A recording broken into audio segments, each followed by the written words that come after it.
ang pagbabalik ni Jigo Bangkilan.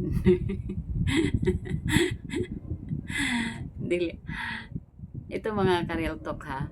Gi-share lang na ako diri ha. Dili, hindi na, nag-share lang ako dito. Hindi ako nagmamakaawa sa Facebook.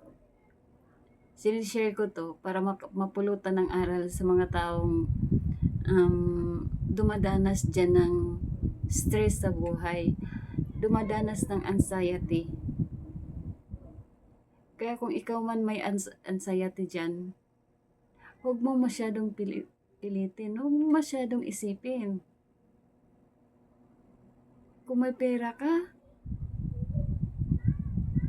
pasyal ka, labas ka. Huwag ka magmupo sa kwarto mo.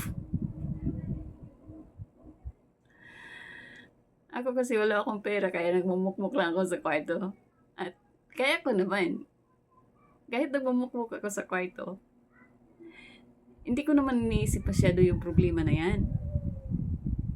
Ang iniisip ko yung positive ba? Positive na mangyayari bukas. Kung problema ka ngayon, may bukas. Bukas makakaluwag ka na. Bukas masolve na yung problema mo.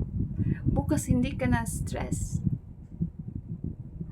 Kapag lagi mo kasi iniisip yung mga anxiety na yan, magkaka-anxiety ka talaga.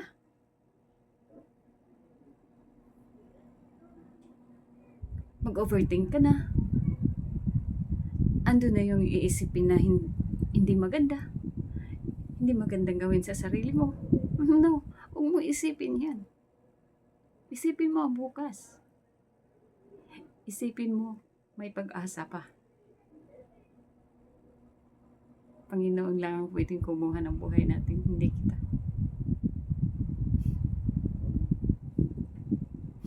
Huwag tayong magpapastress sa kahit anong problemang dumadaan sa atin.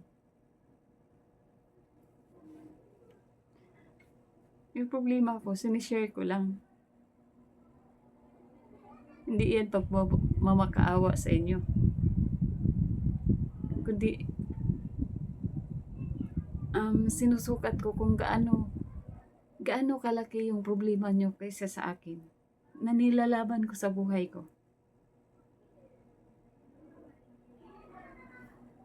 Hindi lang yan yung stress na pinagdaanan ko mula nung nagkaanak ako. Nag-umpisa yung stress na nadaanan ko. Pero kinakaya ko hanggang ngayon. Yung mabuhay ka na wala yung mga anak mo sa'yo. Yung mabuhay ka na malayo yung mga anak mo sa'yo.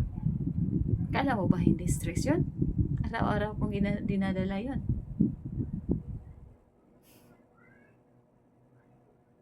Ito, patuloy mong nabubuhay.